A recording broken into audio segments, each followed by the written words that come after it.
అందరికీ నమస్కారం.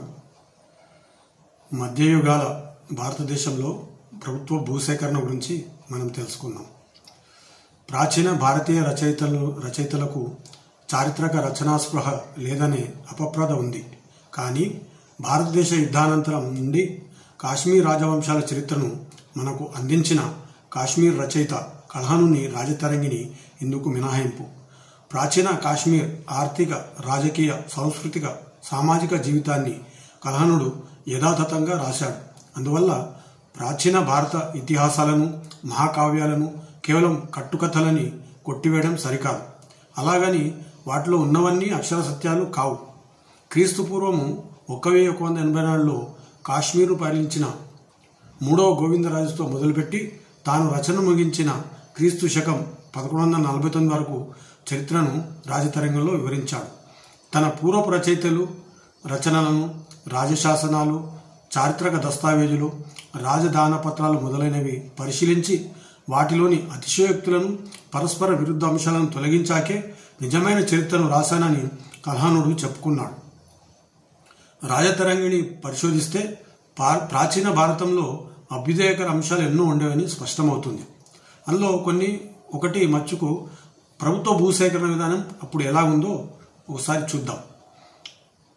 ఇప్పుడున్న పరిస్థితులను చూసినట్లయితే సాగునీటి ప్రాజెక్టులు, ప్రభుత్వ సంస్థలు, జాతీయ రహదారులు వంటి ప్రజా ప్రయోజనాల కోసం అవసరమైన భూములను ప్రభుత్వం ప్రైవేట్ వ్యక్తుల నుండి భూసేకరణ చట్టం ప్రకారం నష్టపరిహారం చెల్లించి సేకరిస్తుంది. బ్రిటిష్ పాలకులు 1894 తయారు చేసిన భూసేకరణ చట్టం వ్యక్తుల ఇష్టాయిష్టాలతో నిమిత్తం లేకుండా ప్రభుత్వం నిర్ణయించిన ధరకు తప్పనిసరి భూసేకరణ చేపట్టేది. మన దేశం స్వాతంత్ర్యం పొందిన తర్వాత కూడా 100 సంవత్సరాలకు పైగా ఇదే చట్టం అమల్లో ఉండేది. అయితే దీని స్థానంలో న్యాయమైన నష్టపరిహారం పొందే హక్కు మరియు భూసేకరణ పునఃసమీక్షా చట్టం 2013లో పార్లమెంట్లో ఆమోదం పొందింది.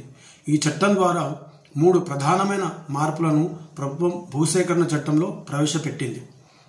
బలవంతపు తప్పనిసరి భూసేకరణ బదులుగా వ్యక్తులు, ప్రభుత్వం ఐచ్ఛికంగా పరస్పర ఒప్పందం ద్వారా కుదుర్చుకున్న ధరకు భూసేకరణ చేయడం, భూసేకరణ ప్రక్రియలో పూర్తి పారదర్శకత పాటించడం, భూములు కోల్పోయిన కుటుంబాలకు కేవలం ధన రూపంలోనే కాకుండా వారి కుటుంబ, సామాజిక, పర్యావరణ పరిసరాలకు అనుగుణంగా ఉండే ప్రాంతాలలో పునరావాసం కల్పించడం ఈ చట్టం ప్రధాన లక్ష్యం. ఇలాంటి అభ్యుదయకర చట్టాన్ని తేవడానికి మనకు 100 సంవత్సరాలు పట్టింది. 6వ శతాబ్దంలో, క్రీస్తు శకం 6వ శతాబ్దంలో కాశ్మీర్లో భూసేకరణ ఎలా ఉండదో ఒక ఉదంతాన్ని మనం తెలుసుకుందాం. క్రీస్తు శకం 6వ శతాబ్దంలోనే మన దేశంలో ప్రజా ప్రయోజనాల కోసం భూసేకరణలో ఎలాంటి పద్ధతి పాటించారో ఒక ఉదాహరణ చూద్దాం. క్రీస్తు శకం 724లో కాశ్మీర్లో ప్రఖ్యాత మార్కండేయ దేవాలయాన్ని నిర్మించిన సామ్రాట్ ముక్తాపీడ లలితాదిత్యునికి పూర్వీకుడు చంద్రాపీడుడు. త్రిభువనస్వామి మందిర నిర్మాణానికి అనువైన స్థలంలో చంద్రాపీడుడు భూసేకరణ చేసి ఒక దేవాలయం నిర్మించాలని తలపెట్టాడని కల్హనుడు తన రాజతరంగిణిలో 4వ తరంగం 54వ శ్లోకం నుంచి 76వ శ్లోకం వరకు చాలా వివరంగా చెప్పాడనమాట. ఆ చెప్పిందని మనం చూద్దాం. ఆయన ఇట్లా చెప్పాడు: చంద్రాపీడుడు గుడిని నిర్మించ తలపెట్టిన ప్రదేశంలోనే ఒక చర్మకారుని గుడిసె ఉండేది. రాజాధికారులు ఎంత డబ్బు ఆశ చూపినా రాజు నిర్మించదలిచిన మందిరానికి అతను తన గుడిసెను ఇవ్వడానికి నిరాకరించాడు. అధికారులు తన స్థలంలోకి రాకుండా అడ్డుకున్నాడు. దాంతో వారు రాజుకు విన్నవించుకున్నారు. బలవంతంగా అతని గుడిసెను ఆక్రమించడానికి ప్రయత్నించినందుకు రాజు తన అధికారులనే తప్పుపట్టాడు. ముందుగా చర్మకారుని అనుమతి లేకుండా అతని నివాస స్థలంలో ప్రవేశించి అధికారులు ముందు చూపు లేకుండా ప్రవర్తించారు. తక్షణమే మందిర నిర్మాణాన్ని ఆపివేయండి, లేదా మరో చోట మందిరాన్ని నిర్మించండి. ఒకరు భూమిని బలవంతంగా లాక్కొని పవిత్రమైన మందిరం నిర్మాణాన్ని ఎలా చేయగలం? ఏది న్యాయమో నిర్ణయించే మనమే అన్యాయంగా ప్రవర్తిస్తే ఇక చట్ట ప్రకారం ఎవరు నడుచుకుంటారని రాజు ప్రశ్నించాడు.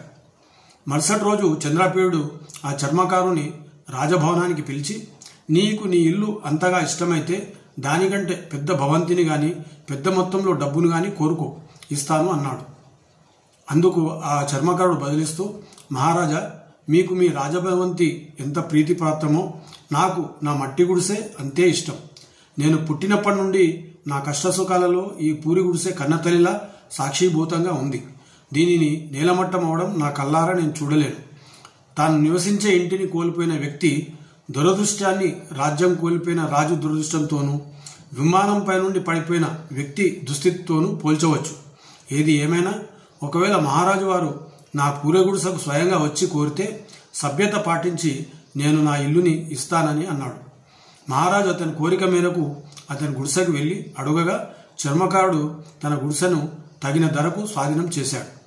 కల్హణుడు పేర్కొన్న చారిత్రక ఉదంతం ప్రభుత్వ భూసేకరణలో న్యాయమైన నష్టపరిహారం చెల్లించడం ఎంత ముఖ్యమో, నిర్వాసితుల పట్ల ఉదారంగా సానుభూతి, మానవతా దృక్పథంతో ప్రవర్తించడం అంతే ముఖ్యమని దిశానిర్దేశం చేసింది. మన ప్రాచీన చరిత్రలో మానవత్వాన్ని చాటే సంఘటనను తెలుసుకుందాం.